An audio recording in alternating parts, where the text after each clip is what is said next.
Hi guys, ಈ ಒಂದು video ಲೆಸನಲ್ಲಿ ನಾನು ನಿಮಗೆ 10th standard history chapter 3 the impact of British rule in India ಈ ಲೆಸನನ್ನು ಮಾಡ್ತಾಯಿದ್ದೀನಿ. ನೋಡಿ, ಈ ಲೆಸನ್ ನೋಡೋದಕ್ಕೂ ಮೊದಲು ಇದಕ್ಕೂ ಪ್ರೀವಿಯಸ್ಲಿ 2 ಲೆಸನ್ಸ್ ಇದೆ ನಿಮ್ಮ ಟೆಕ್ಸ್ಟ್ ಬುಕ್ಸಲ್ಲಿ. Advent of Europeans to India ಅಂತ, ಮತ್ತು the extension of British rule to India. ನೋಡಿ, ಇದು ಸ್ಟೆಪ್ ಬೈ ಸ್ಟೆಪ್ ಕೊಟ್ಟಿದ್ದಾರೆ, ಒಂದೊಂದು ಚಾಪ್ಟ್ರಲ್ಲಿ. ಅದರಿಂದ ಈ ಚಾಪ್ಟರ್ ನಿಮಗೆ ಕ್ಲಿಯರ್ ಕಟ್ಟಾಗಿ ಅರ್ಥ ಆಗಬೇಕು ಅಂತ ಹೇಳಿದ್ರೆ ಮೊದಲು ಆ 2 ಚಾಪ್ಟರ್ಸ್ದು ವಿಡಿಯೋ ಮಾಡಿದ್ದೀನಿ, ಅದನ್ನು ನೋಡಿಬಿಟ್ಟು ಆಮೇಲೆ ಇಲ್ಲಿಗೆ ಬನ್ನಿ. ಆ ವಿಡಿಯೋ ಎಲ್ಲಿ ಸಿಗುತ್ತೆ ನಿಮಗೆ? ನಮ್ಮ ಚಾನಲಲ್ಲಿ ಹೋಗ್ಬಿಟ್ಟು ಒಂದು ಪ್ಲೇ ಲಿಸ್ಟ್ಸ್ ಅಥವಾ ವಿಡಿಯೋಸಲ್ಲಿ ಸರ್ಚ್ ಮಾಡಿದ್ರಿ ಅಂದರೆ ನಿಮಗೆ 10th ಸ್ಟ್ಯಾಂಡರ್ಡ್ ಸೋಷಿಯಲಲ್ಲಿ ಈ 2 ಲೆಸನ್ಗಳು ಸಿಗುತ್ತೆ. ಸೊ ನಾವು ಕಮಿಂಗ್ ಟು ದಿಸ್ ಚಾಪ್ಟರ್. ಈ ಚಾಪ್ಟರಲ್ಲಿ ನಾವು ಏನೇನು ಕಲಿತೀವಿ, ಆಬ್ಜೆಕ್ಟಿವ್ಸ್ ಏನು, administrative and judicial system, civil services, judicial system, police system, military system. ನೋಡಿ, ಅಡ್ಮಿನಿಸ್ಟ್ರೇಷನ್ ಯಾವ ಥರ ಇತ್ತು ಬ್ರಿಟಿಷ್ ಅವ್ರದ್ದು ಇಂಡಿಯಾದಲ್ಲಿ, ಮತ್ತು ಜುಡಿಷಿಯಲ್ ಸಿಸ್ಟಮ್ ಯಾವ ಥರ ಇತ್ತು, ಸಿವಿಲ್ ಸರ್ವಿಸಸ್ ಇರ್ಬೋದು, ಜುಡಿಷಿಯಲ್ ಪೊಲೀಸ್ ಸಿಸ್ಟಮ್ ಇರ್ಬೋದು, ಇವೆಲ್ಲದ್ರ ಬಗ್ಗೆ ನೋಡ್ತೀವಿ, administrative and judicial as a whole. Next ಬಂದು ಲ್ಯಾಂಡ್ ಟ್ಯಾಕ್ಸ್ ಪಾಲಿಸೀಸ್ ಅಂತ. ನೋಡಿ, ಯಾವ ರೀತಿ ಟ್ಯಾಕ್ಸೇಷನ್ ಇತ್ತು, ಟ್ಯಾಕ್ಸ್ ಯಾವ ರೀತಿ ಆಗ್ತಾಯಿದ್ರು ಬ್ರಿಟಿಷ್ ಅವರು, ಅದ್ರ ಬಗ್ಗೆ ನೋಡ್ತೀವಿ. ನೋಡಿ, ಇವಾಗ ಬಂದು ನಿಮಗೆ 2020-21 ನೋಡೋ ವಿಡಿಯೋ ನೋಡ್ತಾ ಇರೋಂಥವ್ರಿಗೆ ನಿಮಗೆ ಇದು ಫುಲ್ ಈ ಟಾಪಿಕ್ ತೆಗೆದುಬಿಟ್ಟಿದ್ದಾರೆ, ಲ್ಯಾಂಡ್ ಟ್ಯಾಕ್ಸ್ ಪಾಲಿಸೀಸ್ ಅಂತ. ಓಕೆ, ಆದರೂ ಈ ಲೆಸನ್ನಲ್ಲಿ ಇದು ಮಾಡ್ತೀನಿ, ನೀವು ಬೇಕು ಅಂದರೆ ನೋಡಿ, ಇಲ್ಲಾಂದರೆ ಫಾರ್ವರ್ಡ್ ಮಾಡ್ಕೊಳ್ಳಿ. ಪರ್ಮನೆಂಟ್ ಜಮೀನ್ದಾರಿ ಸಿಸ್ಟಮ್ ಅಂತ ಇರುತ್ತೆ, ಮಹಲ್ವಾರಿ ಸಿಸ್ಟಮ್, ಅದು ಸ್ಟೆಪ್ ಬೈ ಸ್ಟೆಪ್ ನೆಕ್ಸ್ಟು ಬರುತ್ತೆ, ಆವಾಗ ನೋಡೋಣ. ನೆಕ್ಸ್ಟ್ ಬಂದು ಮಾಡರ್ನ್ ಎಜುಕೇಷನ್ ಅಂತ ಇದೆ. ಲಾರ್ಡ್ ಮೆಕಾಲಿ ಮತ್ತು ವುಡ್ಸ್ ಕಮಿಷನ್ ಅವರು ಒಂದು ಎಜುಕೇಷನ್ ಸಿಸ್ಟಮ್ ಇಂಡಿಯಾಗೆ ಯಾವ ಥರ ಇರಬೇಕು ಅಂತ ಒಂದು ಫ್ರೇಮ್ ಮಾಡ್ತಾರೆ, ಅದ್ರ ಬಗ್ಗೆ ನೋಡ್ತೀವಿ. Loss during British rule, British ಅವರು ಯಾವ ರೀತಿ ನಮ್ಮನ್ನ ರೆಗ್ಯುಲೇಟ್ ಮಾಡ್ತಾಯಿದ್ರು, ರೂಲ್ಸ್ ಏನು ಇಟ್ಟಿದ್ರು. ಇವಾಗಾದರೆ ಕಾನ್ಸ್ಟಿಟ್ಯೂಷನ್ ಇದೆ, ಓಕೆ. ಅವಾಗ ಏನಿತ್ತು, ಪ್ರೀ ಇಂಡಿಪೆಂಡೆನ್ಸ್ ಎರಾದಲ್ಲಿ ಅವಾಗ ರೆಗ್ಯುಲೇಟಿಂಗ್ ಆ್ಯಕ್ಟ್ ಇತ್ತು, ಪಿಟ್ಸ್ ಇಂಡಿಯಾ ಲಾ ಇತ್ತು, ಮತ್ತು ಚಾರ್ಟರ್ಸ್ ಲಾ ಇತ್ತು. ಈ ಲಾಸ್ ಬಗ್ಗೆ ನಾವು ಸ್ಟಡಿ ಮಾಡ್ತೀವಿ. ಸೊ ನಾವು coming to the introduction part. The British East India company fulfilled its commercial needs in the beginning as a trade company. ನೋಡಿರಿ, ಆಲ್ರೆಡಿ ನಿಮ್ಗೆ ಗೊತ್ತಿರ್ಬೋದು ಬ್ರಿಟಿಷ್ ಈಸ್ಟ್ ಇಂಡಿಯಾ ಕಂಪನಿ ಅಂದರೆ ಏನು, ಫ್ರೆಂಚ್ ಈಸ್ಟ್ ಇಂಡಿಯಾ ಕಂಪನಿ ಅಂದರೆ ಏನು, ಅದೆಲ್ಲರೂ ನಿಮಗೆ already ಗೊತ್ತು. ನಾವಿವಾಗ ಫ್ರೆಂಚ್ ಅವ್ರ ಬಗ್ಗೆ, ಡಚ್ ಅವ್ರ ಬಗ್ಗೆ ಎಲ್ಲ ನೋಡೋಲ್ಲ, ಬರೀ ಬ್ರಿಟಿಷ್ ಅವ್ರ ಬಗ್ಗೆ ಮಾತ್ರ ನೋಡೋದ್ರಿಂದ ಬ್ರಿಟಿಷ್ ಈಸ್ಟ್ ಇಂಡಿಯಾ ಕಂಪನಿಯವರು. ಓಕೆ, ಆ ಕಂಪನಿ ಅಂದರೆ ಏನು ಅದೆಲ್ಲ ಪ್ರೀವಿಯಸ್ ಲೆಸನಲ್ಲಿ ನಿಮ್ಗೆ ತಿಳಿಸಿದ್ದೀನಿ.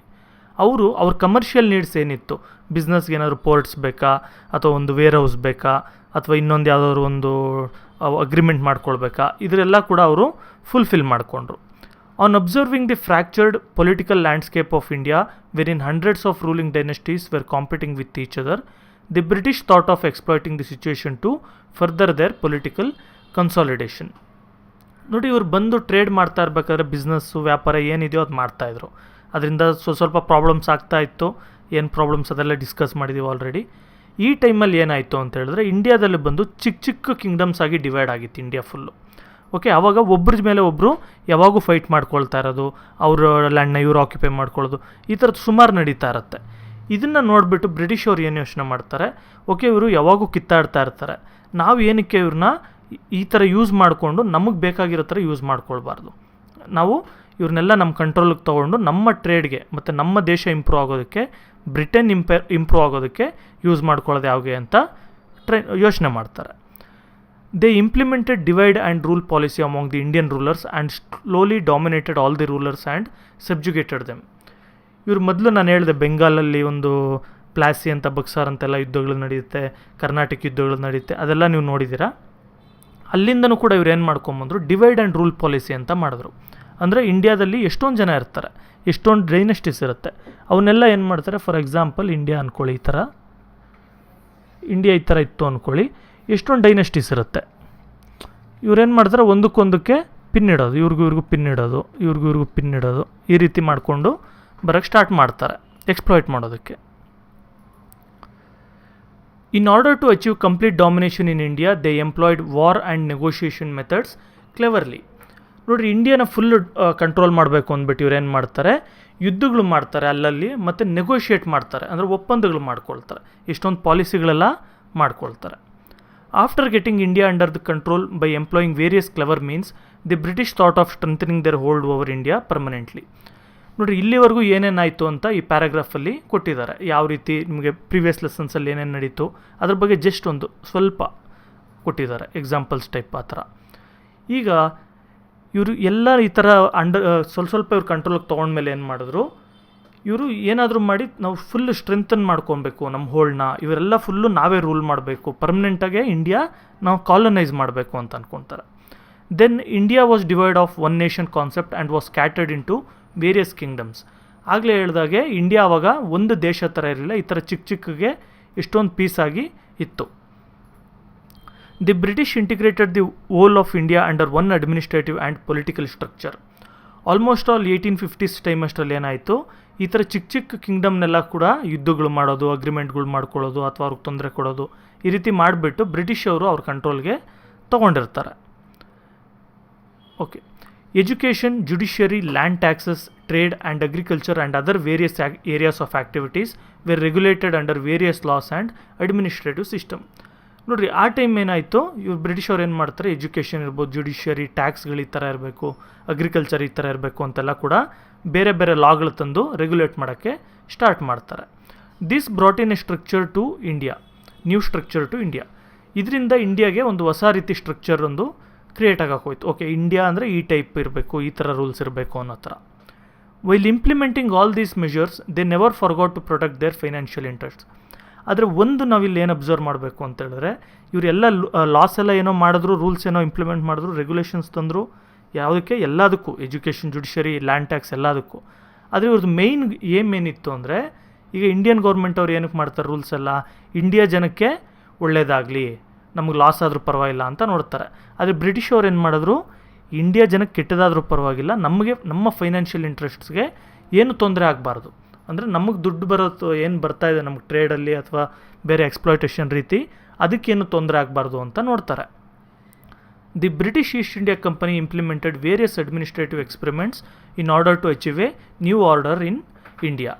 ಒಂದು ಸರಿ ಇವರು ಇಂಡಿಯಾನೆಲ್ಲ ಯೂನಿಫೈ ಮಾಡಿದ್ಮೇಲೆ, ಆಲ್ಮೋಸ್ಟ್ ಇಂಡಿಯಾನ ಅಂದ್ಕೊಳ್ಳಿ, ಎಲ್ಲ ಇಂಡಿಯನು ಫುಲ್ಲು ಇವರೇನು ರೂಲ್ ಮಾಡ್ತಾ ಇರಲ್ಲ, ಅದನ್ನು ಮಾಡಿದ್ಮೇಲೆ ಇವ್ರೇನು ಮಾಡಿದ್ರು, ಎಷ್ಟೊಂದು ಒಂದು ಚೇಂಜಸ್ ತರಕ್ಕೆ ನೋಡ್ತಾರೆ, ರೂಲ್ಸಲ್ಲಿರ್ಬೋದು ಅಥವಾ ಅಡ್ಮಿನಿಸ್ಟ್ರೇಷನಲ್ಲಿರ್ಬೋದು, ಅದೆಲ್ಲ ತಂದುಬಿಟ್ಟು ಇಂಡಿಯಾನ ಒಂದು ಹೊಸ ಥರ ಕಟ್ಟಬೇಕು ಅನ್ನೋ ಟೈಪು ಯೋಚನೆ ಮಾಡ್ತಾರೆ. As per as British interest, Indian interest ಪ್ರಕಾರ ಅಲ್ಲ, ಬ್ರಿಟಿಷ್ ಅವ್ರಿಗೆ ಬೇಕಾಗಿರೋ ಥರ.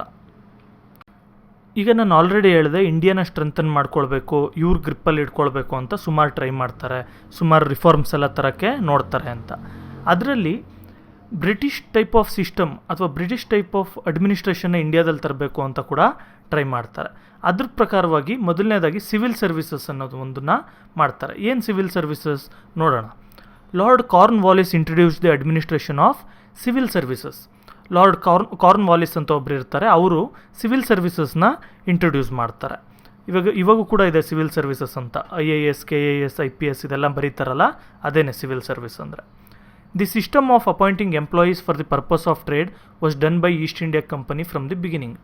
ನೋಡಿರಿ, ಮೊದಲು ಏನು ಮಾಡ್ತಾಯಿದ್ರು ಈಸ್ಟ್ ಇಂಡಿಯಾ ಕಂಪನಿಯಲ್ಲಿ ಅಂತೇಳಿದ್ರೆ, ಯಾರ್ಯಾರು ಇವ್ರಿಗೆ ಎಂಪ್ಲಾಯೀಸ್ ಬೇಕಾಗಿರ್ತಾರೆ, ಕೆಲಸಕ್ಕೆ ಬೇಕಾಗಿರ್ತಾರೆ, ಅವ್ರನ್ನ ಅಪಾಯಿಂಟ್ ಮಾಡೋವಂಥ ಒಂದು ಸಿಸ್ಟಮ್ಮು ಈಸ್ಟ್ ಇಂಡಿಯಾ ಕಂಪನಿಯಲ್ಲಿ ನಡ್ಕೊಂಬಂದಿತ್ತು. The company was also providing permission for private workers to trade.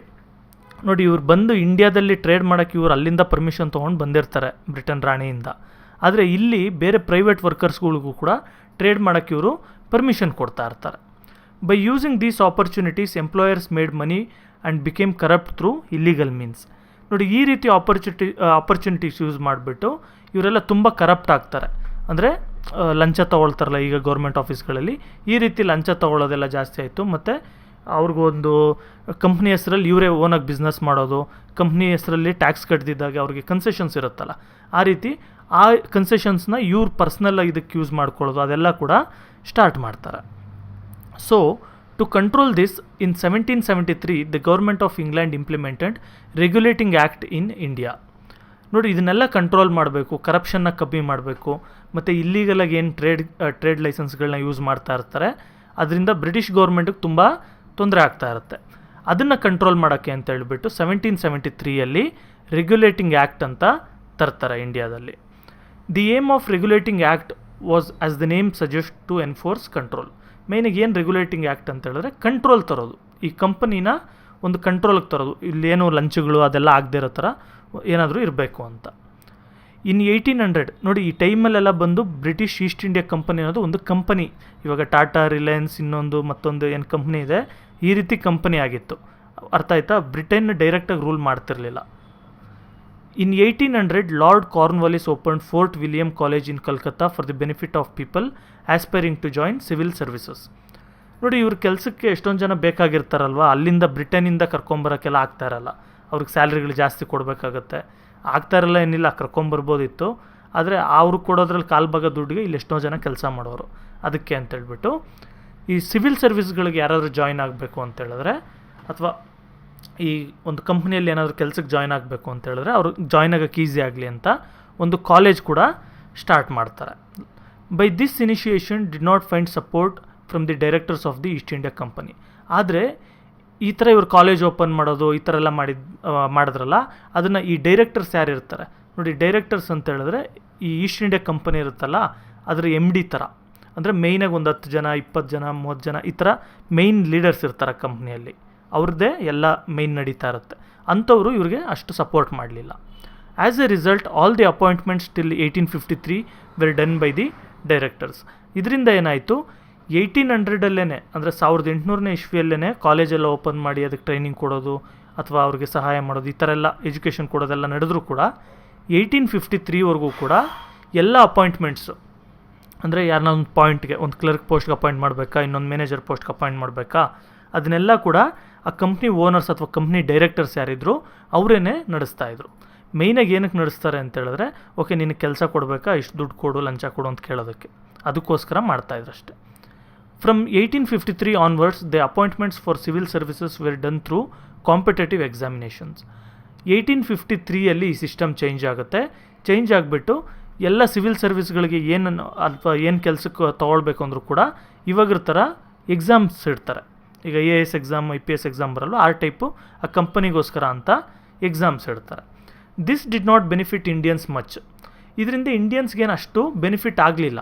ಯಾಕೆಂತೇಳಿದ್ರೆ ಅವ್ರಿಗೆ ಏನು ಬೇಕು ಕರಿಕ್ಯುಲಮ್ ಟೈಪ್ ಎಲ್ಲ ಬಂದು ಬ್ರಿಟಿಷ್ ಅವ್ರಿಗೆ ಬೇಕಾಗಿರೋ ಥರ ಇಟ್ಟಿರ್ತಾರೆ ಪೋರ್ಷನ್ಸ್ ಎಲ್ಲ, ಮತ್ತು ಇಂಡಿಯನ್ಸ್ ಕಲ್ತಿರೋದಕ್ಕೂ ಅದಕ್ಕೂ ತುಂಬ ಮಿಸ್ಮ್ಯಾಚ್ ಇರುತ್ತೆ. ಮತ್ತು ಅಲ್ಲಿ ಡಿಸ್ಕ್ರಿಮಿನೇಷನ್ ಕೂಡ ಇರುತ್ತೆ, ಬ್ರಿಟಿಷ್ ಅವ್ರನ್ನೇ ತೊಗೊಳೋಣ ಬಿಡು ಆ ಥರ ಕೂಡ ಇರುತ್ತೆ.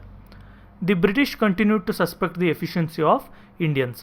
ಮತ್ತು ಬ್ರಿಟಿಷವರು ಕೂಡ ಏನು ಅನ್ಕೊತಾರೆ, ಇವಾಗ ನಾವು ಅಂದ್ಕೊಳ್ಳಲ್ವಾ, ಅದೇ ರೀತಿಯೇ ಫಾರಿನರ್ಸ್ ಆದರೆ ಅಥವಾ ಬ್ರಿಟಿಷವ್ರು, ಆವಾಗ ಬ್ರಿಟಿಷವ್ರು ಆ ಥರ ಅಂದ್ಕೊಳ್ತಾಯಿದ್ರು, ಬ್ರಿಟಿಷವರಾದರೆ ಚೆನ್ನಾಗಿ ಕೆಲಸ ಮಾಡ್ತಾರೆ, ಇಂಡಿಯನ್ಸ್ಗೆ ಏನಪ್ಪ ಏನು ತಲೆಯಲ್ಲಿ ಏನು ಕೆಲಸ ಮಾಡಲ್ಲ, ಈ ರೀತಿ ಅವರು ಅಂದ್ಕೊಂಬಿಟ್ಟಿದ್ರು. ಇಂಡಿಯನ್ಸ್ ಕೂಡ ಮೊದಲೆಲ್ಲ ಹಂಗೆ ಅನ್ಕೊತಾರೆ, ಫಾರಿನರ್ ಏನಾದರೂ ಹೇಳಿದ್ರೆ ನಿಜನೇ ಇರುತ್ತೆ ಆ ಟೈಪ್. ಇವಾಗೆಲ್ಲ ಚೇಂಜ್ ಆಗಿದೆ, ಮೊದಲು ಅದೇ ಥರ ಇತ್ತು. Lord Cornwallis argued all the natives of Hindustan are completely corrupt. ನೋಡಿ, ಕಾರ್ನ್ವಾಲಿಸ್ ಅವ್ರು ಏನು ಹೇಳ್ತಾರೆ ಅಂತೇಳಿದ್ರೆ, ಇಂಡಿಯಾದಲ್ಲಿರೋ, ಹಿಂದೂಸ್ತಾನ್ ಅಂದರೆ ಇಂಡಿಯಾ ಅಂದ್ಕೊಳ್ಳಿ, ಇಂಡಿಯಾದಲ್ಲಿರೋ ನೇಟಿವ್ ಪೀಪಲ್ ಯಾರ್ಯಾರಿದ್ದಾರೆ, ಹಿಂದೂ ಮುಸ್ಲಿಂ ಕ್ರಿಶ್ಚಿಯನ್ ಎಲ್ಲರೂ, ಹಿಂದೂಸ್ತಾನ್ ಅಂದರೆ ಬರೀ ಹಿಂದೂಸ್ ಅಲ್ಲ, ಇವರೆಲ್ಲ ಕೂಡ ಕಂಪ್ಲೀಟ್ಲಿ ಕರಪ್ಟ್ ಆಗಿದ್ದಾರೆ, ಫುಲ್ಲು ಲಂಚದಲ್ಲಿ ಮುಳುಗ್ಬಿಟ್ಟಿದ್ದಾರೆ ಅಂತ ಹೇಳ್ತಾರೆ. As a result only lower grade jobs were given to Indians. ಇದರಿಂದ ಏನಾಯಿತು, ಹೈ ಪೋಸ್ಟ್ಗಳು ಯಾವುದೂ ಕೊಡ್ತಿರ್ಲಿಲ್ಲ, ಅಂದರೆ ದೊಡ್ಡ ದೊಡ್ಡ ಪೋಸ್ಟ್ಗಳು ಯಾವುದೂ ಆ ಕೆಲಸಗಳಿಗೆ ಯಾರಿಗೂ ಇಂಡಿಯನ್ಸ್ನ ತೊಗೊಳ್ತಿರಲ್ಲ, ಬರೀ ಚಿಕ್ಕ ಚಿಕ್ಕ ಕ್ಲರ್ಕ್ ಪೋಸ್ಟ್ಗಳಿಗೆ ಅಂಥದಕ್ಕೆ ಮಾತ್ರ ಇಂಡಿಯನ್ಸ್ನ ತೊಗೊಳ್ತಾಯಿದ್ರು, ಬೇರೆದಕ್ಕೆಲ್ಲ ಬ್ರಿಟಿಷ್ ಅವರೇ ಇರ್ತಿದ್ರು ಆ ರೀತಿ. ನೆಕ್ಸ್ಟ್ ಇನ್ನೊಂದು ಅಡ್ಮಿನಿಸ್ಟ್ರೇಷನಲ್ಲಿ ಇನ್ನೊಂದು ಚೇಂಜ್ ಏನಪ್ಪ ತರಕ್ಕೆ ನೋಡಿದ್ರು ಅಂದರೆ, ಜುಡಿಷಿಯಲ್ ಸಿಸ್ಟಮಲ್ಲಿ.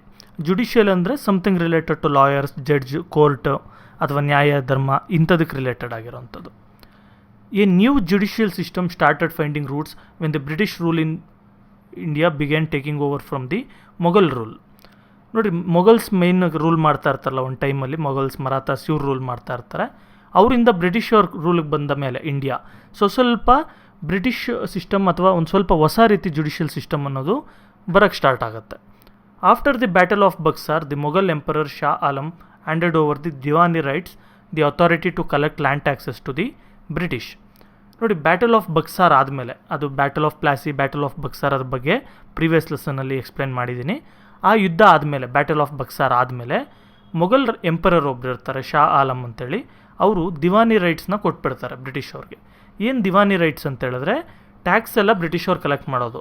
ಇವಾಗ 1 ಲಕ್ಷ ಕಲೆಕ್ಟ್ ಮಾಡ್ತಾರೆ ಬ್ರಿಟಿಷ್ ಅವ್ರು ಅಂದ್ಕೊಳ್ಳಿ, ಇವರು ಫಿಕ್ಸ್ ಮಾಡಿರ್ತಾರೆ, ಓಕೆ 50,000 ನನಗೆ ವರ್ಷ ಕೊಡಬೇಕು, ನೀನು ಎಷ್ಟಾದರೂ ಕಲೆಕ್ಟ್ ಮಾಡ್ಕೊ ಟ್ಯಾಕ್ಸ್ ಅಂತ, ಆ ರೀತಿ ಅದು ಬಂದು ಬ್ರಿಟಿಷ್ ಅವ್ರಿಗೆ ಬಂದುಬಿಡುತ್ತೆ. With this dual administration came into effect in Bengal region. ಇದರಿಂದ ಡ್ಯುಯಲ್ ಅಡ್ಮಿನಿಸ್ಟ್ರೇಷನ್ ಅನ್ನೋದು ಬರುತ್ತೆ, ಅಂದರೆ ಸೆಂಟ್ರಲ್ ಮೊಘಲ್ಸ್ ಒಂಥರ ರೂಲ್ ಮಾಡ್ತಾ ಇರ್ತಾರೆ, ಬ್ರಿಟಿಷ್ ಅವರು ರೂಲ್ ಮಾಡ್ತಾ ಇರ್ತಾರೆ, ಇಬ್ಬರು ಒಂದೇ ಜಾಗನ ರೂಲ್ ಮಾಡೋದು, ಈ ರೀತಿ. This is also called as dual governance. ಇದನ್ನು ಡ್ಯುಯಲ್ ಗವರ್ನೆನ್ಸ್ ಅಂತ ಕೂಡ ಕರೀತಾರೆ. Under this the authority to collect land taxes, civil and judiciary were given to the Indian officials. ನೋಡಿರಿ, ಈ ಡ್ಯುಯಲ್ ಗವರ್ನೆನ್ಸ್ ಪ್ರಕಾರ ಏನಾಗಿತ್ತು, ಲ್ಯಾಂಡ್ ಟ್ಯಾಕ್ಸ್ ಕಲೆಕ್ಟ್ ಮಾಡೋದು ಮತ್ತು ಸಿವಿಲ್ಲು, ಜುಡಿಷಿಯರಿ ಇವೆಲ್ಲ ಕೂಡ ಇಂಡಿಯನ್ ಅಫಿಷಿಯಲ್ಸ್ಗೆ ಕೊಟ್ಟಿರ್ತಾರೆ. Okay, whereas the British retained the authority of managing the revenue collected. ಆದರೆ ಈ ರೆವಿನ್ಯೂ ಕಲೆಕ್ಟ್ ಆಗಿರುತ್ತಲ್ಲ, ಇದು ಕಲೆಕ್ಟ್ ಮಾಡೋ ಅಧಿಕಾರ ಮಾತ್ರ ನಮಗೆ ಕೊಟ್ಟಿರ್ತಾರೆ. ಸಿವಿಲ್ ಇದೆಲ್ಲ ಕೊಟ್ಟಿರ್ತಾರೆ, ಅಂದರೆ ಏನಾದರೂ ನ್ಯಾಯ ಧರ್ಮ ನೋಡ್ಕೊಬೇಕು, ಜುಡಿಷಿಯರಿ ಅದು ಕೊಟ್ಟಿರ್ತಾರೆ, ಮತ್ತು ಬೇರೆ ಏನೇನು ಸಿವಿಲ್ ಇದರಲ್ಲಿ ಬರುತ್ತೆ ಅದೆಲ್ಲ ಕೂಡ ಇಂಡಿಯನ್ಸ್ ಅಂಡರಲ್ಲಿರುತ್ತೆ. ಆದರೆ ಈ ದುಡ್ಡೆಲ್ಲ ಬ್ರಿಟಿಷ್ ಅವರು ಕಂಟ್ರೋಲ್ ಮಾಡ್ತಾ ಇರ್ತಾರೆ. ಏನು ಮಾಡಬೇಕು, ಎಲ್ಲಿ ಖರ್ಚು ಮಾಡಬೇಕು, ಯಾರಿಗೆ ಎಷ್ಟು ಕೊಡಬೇಕು, ಅದೆಲ್ಲ ಕೂಡ ಬ್ರಿಟಿಷ್ ಅವರು. Later on the British thought of bringing more centralised judicial system in India. ಆಮೇಲೆ ಬ್ರಿಟಿಷ್ ಅವರು ಏನು ಮಾಡಿದ್ರು, ನಾವು ಇನ್ನೂ ಸೆಂಟ್ರಲೈಸ್ಡ್ ಜುಡಿಷಿಯಲ್ ಸಿಸ್ಟಮ್ ತರಬೇಕು, ಇಂಡಿಯಾಗೆಲ್ಲ ಒಂದೇ ರೀತಿ ರೂಲ್ ಇರಬೇಕು ಅಂತ ನೋಡಿದ್ರು. ನೋಡಿ, ಇದಕ್ಕೂ ಮೊದಲು ಏನಂತು ರೂಲ್ ಅಂತ ಹೇಳಿದ್ರೆ, ಈಗ ಒಂದು ಊರಲ್ಲಿ ಅಂದ್ಕೊಳ್ಳಿ, ಆ ಊರವರೇ ಒಂದು ರೀತಿ ರೂಲ್ಸ್ ಮಾಡ್ಕೊಂಡಿದ್ರು. ಆ ರೂಲ್ಸ್ ಪ್ರಕಾರ ಯಾರಾದರೂ ನಡ್ಕೊಂಡಿಲ್ಲ ಅಂದರೆ ಅವ್ರ ನೂರಿಂದ ಬಹಿಷ್ಕಾರ ಹಾಕೋದು ಅಥವಾ ಅವ್ರಿಗೆ ಶಿಕ್ಷೆ ಕೊಡೋದು, ಫೈನ್ ಹಾಕೋದು, ಈ ರೀತಿ ಎಲ್ಲ ಕೂಡ ಮಾಡ್ತಾಯಿದ್ರು. ಬ್ರಿಟಿಷ್ ಅವ್ರು ಬಂದಮೇಲೆ ಅದೆಲ್ಲ ಸೆಂಟ್ರಲೈಸ್ ಮಾಡಬೇಕು. ಈಗ ಒಂದೊಂದು ಊರಿಗೆ ಒಂದೊಂದು ಥರ ರೂಲ್ಸ್ ಇರೋದು ಬೇಡ, ನಾವು ಟೋಟಲ್ ಇಂಡಿಯಾಗೆಲ್ಲ ಒನ್ ಟೈಪ್ ರೂಲ್ಸ್ ಇರಲಿ ಅಂತ ಟ್ರೈ ಮಾಡಿದ್ರು. With the implementation of this system, the British overtook the authority of Mughal and establish their supremacy in India. ನೋಡಿ, ಈ ಒಂದು ಸಿಸ್ಟಮ್ ಇಂಪ್ಲಿಮೆಂಟ್ ಮಾಡಿದ್ರಿಂದ, ಹೊಸ ಜುಡಿಷಿಯಲ್ ಸಿಸ್ಟಮ್ ಇಂಪ್ಲಿಮೆಂಟ್ ಮಾಡಿದ್ರಿಂದ ಬ್ರಿಟಿಷ್ ಅವರು ನಿಧಾನಕ್ಕೆ ಈ ಮೊಘಲ್ಸ್ ಅಂಡರ್ಗೆ ಏನಿತ್ತು ಜುಡಿಷಿಯರಿ, ಅದನ್ನು ಬ್ರಿಟಿಷ್ ಅವರು ತೊಗೊಂಡ್ಬಿಡ್ತಾರೆ. This was attained by implementing new judicial system in India. ಇದು ಆಲ್ರೆಡಿ ಹೇಳಿದಾಗೆ ನ್ಯೂ ಜುಡಿಷಿಯಲ್ ಸಿಸ್ಟಮ್ ಇಂಪ್ಲಿಮೆಂಟ್ ಮಾಡಿದ್ರಿಂದನೇ ಇದು ಸಾಧ್ಯ ಆಗಿದ್ದು. ಈಗ ನಿಮಗೊಂದು ಗೊತ್ತಾಗಿರಬೇಕು, ನ್ಯೂ ಜುಡಿಷಿಯಲ್ ಸಿಸ್ಟಮ್ನ ಒಂದು ಬ್ರಿಟಿಷ್ ಅವರು ಇಂಪ್ಲಿಮೆಂಟ್ ಮಾಡಿದ್ರು ಅಂತ. ಏನಿದು ನ್ಯೂ ಜುಡಿಷಿಯಲ್ ಸಿಸ್ಟಮ್, ಏನು ಚೇಂಜಸ್ ಇತ್ತು, ಮೊದಲು ಇಂಡಿಯಾದಲ್ಲಿ ಇದ್ದಿದ್ದಕ್ಕೂ ಆಮೇಲೆ ಏನಾದರೂ ಚೇಂಜಸ್ ಇತ್ತಾ ನೋಡೋಣ. According to administrative plan devised by Warren Hastings, who took over the administration as governor in 1772, 2 types of courts were needed to establish in each district. ನೋಡಿರಿ, ವ್ಯಾರನ್ ಹೇಸ್ಟಿಂಗ್ಸ್ ಅವರು ಒಂದು ಅಡ್ಮಿನಿಸ್ಟ್ರೇಟಿವ್ ಪ್ಲ್ಯಾನ್ನ ಡಿವೈಸ್ ಮಾಡ್ತಾರೆ, ಒಂದು plan ಮಾಡ್ತಾರೆ. Okay, ಇಂಡಿಯಾದಲ್ಲಿ ಈ ಥರ ಎಲ್ಲ ಫುಲ್ ಕ್ಲಮ್ಸಿ ಆಗಿದೆ, ಒಂದೊಂದು ಊರಲ್ಲಿ ಒಂದೊಂದು ಥರ ರೂಲ್ಸ್ ಇದೆ, ಈ ಥರ ಎಲ್ಲ ಇದೆ, ಇದನ್ನು ನಾವು ಯೂನಿಫೈ ಮಾಡಬೇಕು ಅಂತ.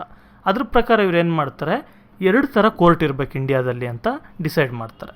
ಒಂದು ಬಂದು ಸಿವಿಲ್ ಕೋರ್ಟ್, ಇನ್ನೊಂದು ಬಂದು criminal court.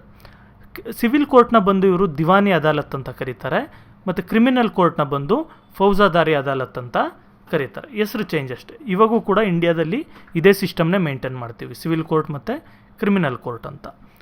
In these civil courts, Hindus were dispense justice as per the Hindu scriptures and Muslims as per the Shariat. ನೋಡಿ, ಈ ಸಿವಿಲ್ ಕೋರ್ಟ್ಸಲ್ಲಿ ಬಂದು ಇವಾಗೇನು ಎಲ್ಲ ಒಂದೇ ಥರ ರೂಲ್ಸ್ ಇದೆ ಬಿಡಿ. ಆ ಟೈಮಲ್ಲಿ ಬ್ರಿಟಿಷ್ ಅವರು ಇದನ್ನು ಹೊಸದಾಗಿ ಮಾಡಿದಾಗ ವ್ಯಾರನ್ ಹೇಸ್ಟಿಂಗ್ಸ್ ಅವ್ರು ಏನು ಮಾಡಿದ್ರು, ಹಿಂದೂಸ್ ಯಾರಾದರೂ ಸಿವಿಲ್ ಕೋರ್ಟಲ್ಲಿ ಏನಾದರೂ ನ್ಯಾಯ ಅದು ಇದು ಅಂತ ಬಂದರು ಅಂದ್ಕೊಳ್ಳಿ, ಅವ್ರಿಗೆ ಹಿಂದೂ ಸ್ಕ್ರಿಪ್ಚರ್ಸ್ ಪ್ರಕಾರ, ಓಕೆ, ಈ ಥರ ನಮ್ಮ ವೇದಗಳಲ್ಲಿ ಈ ಥರ ಇದೆ, ಪುರಾಣಗಳಲ್ಲಿ ಈ ಥರ ಇದೆ, ಆ ಥರದ್ದು ಅದ್ರ ಮೇಲೆ ಇವ್ರಿಗೆ ನ್ಯಾಯಗಳು ಡಿಸೈಡ್ ಆಗ್ತಾಯಿತ್ತು. ಓಕೆ, ಅದೇ ರೀತಿ ಮುಸ್ಲಿಮ್ಸ್ ಯಾರಾದರೂ ಬಂದರು ಅಂದ್ಕೊಳ್ಳಿ ಸಿವಿಲ್ ಕೋರ್ಟಲ್ಲಿ, ಆವಾಗ ಶರಿಯಾತ್ ಪ್ರಕಾರ, ಓಕೆ, ನಿಮಗೆ ಈ ಥರ ಮೊಹಮ್ಮದ್ ಅವರು ಈ ಥರ ಹೇಳಿದ್ರು, ಅದ್ರ ಬಗ್ಗೆ ಅವ್ರದ್ದು ಏನು ರೂಲ್ಸ್ ಇರುತ್ತೆ ಅದ್ರ ಪ್ರಕಾರ ಅವ್ರಿಗೆ ನ್ಯಾಯ ಸಿಗ್ತಾಯಿತ್ತು. Slowly the British legal procedures were introduced in the criminal courts.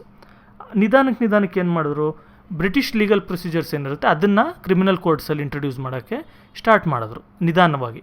ನೋಡಿ, ಮೊದಲೇನಿತ್ತು ಅಂದರೆ ಇಂಡಿಯಾದಲ್ಲಿ ಯಾರಾದರೂ ಒಬ್ಬ ತಪ್ಪು ಮಾಡ್ದ ಅಂತ ಹೇಳಿದ್ರೆ ಹಳ್ಳಿಯಲ್ಲೇ ಎಲ್ಲ ಕಟ್ಟಾಕ್ಬಿಟ್ಟು ಹೊಡೆಯೋರು ಜನ ಎಲ್ಲ ಸೇರಿ, ಆಮೇಲೆ ಅವನ್ನ ಹಳ್ಳಿಯಿಂದ ಬಹಿಷ್ಕಾರ ಹಾಕೋದು ಅಥವಾ ಇಷ್ಟು ಫೈನ್ ಕಟ್ಟು ಅನ್ನೋದು, ಈ ರೀತಿ ಎಲ್ಲ ಇತ್ತು. ಓಕೆ, ಆದರೆ ಬ್ರಿಟಿಷ್ ಅವ್ರು ಬಂದಮೇಲೆ ಇದಕ್ಕಿಷ್ಟು ತಿಂಗಳು ಜೈಲು, ಇದಕ್ಕಿಷ್ಟು ಫೈನು, ಈ ಥರ ಎಲ್ಲ ಕೂಡ ಲೀಗಲ್ ಪ್ರೊಸೀಜರ್ಸ್ನ ಇಂಟ್ರೊಡ್ಯೂಸ್ ಮಾಡ್ತಾರೆ. Civil courts came under the administration of European officers. ನೋಡಿ, ಸಿವಿಲ್ ಕೋರ್ಟ್ಸ್ ಏನಂತ ಹೇಳಿದೆ ನಾನು, ದಿವಾನಿ ಅದಾಲತ್ ಅಂತ ಇದೆ, ಅದೆಲ್ಲ ಬಂದು ಯುರೋಪಿಯನ್ ಆಫೀಸರ್ಸ್ ಅಥವಾ ಬ್ರಿಟಿಷ್ ಆಫೀಸರ್ಸ್ ಏನಿದ್ದಾರೆ ಅವ್ರ ಅಂಡರ್ಗೆ ಬಂದವು ಎಲ್ಲ. Though the criminal courts were under the control of Qazis, they were functioning under the supervision of European officers. ಈ ಕ್ರಿಮಿನಲ್ ಕೋರ್ಟ್ಸ್ ಎಲ್ಲ ಏನಿತ್ತು ಇವೆಲ್ಲ ಕೂಡ ಕಾಜೀಸ್ ಅಂಡರಲ್ಲಿತ್ತು. ಕಾಜೀಸ್ ಅಂತ ಹೇಳಿದ್ರೆ ಇವರು ಮುಸ್ಲಿಮ್ ಇದರಲ್ಲಿ ನ್ಯಾಯ ಕೊಡೋವಂಥವ್ರು, ಜಡ್ಜ್ ಅಂತ ಅಂದ್ಕೊಳ್ಳಿ, ಆ ರೀತಿ ಅವ್ರ ಅಂಡರಲ್ಲಿದ್ದರೂ ಕೂಡ ಯುರೋಪಿಯನ್ ಆಫೀಸರ್ಸ್ ಏನಿದ್ರು ಬ್ರಿಟಿಷ್ ಅವರು, ಇವರು ಅದನ್ನು ನೋಡ್ಕೊಳ್ತಾ ಇದ್ರು.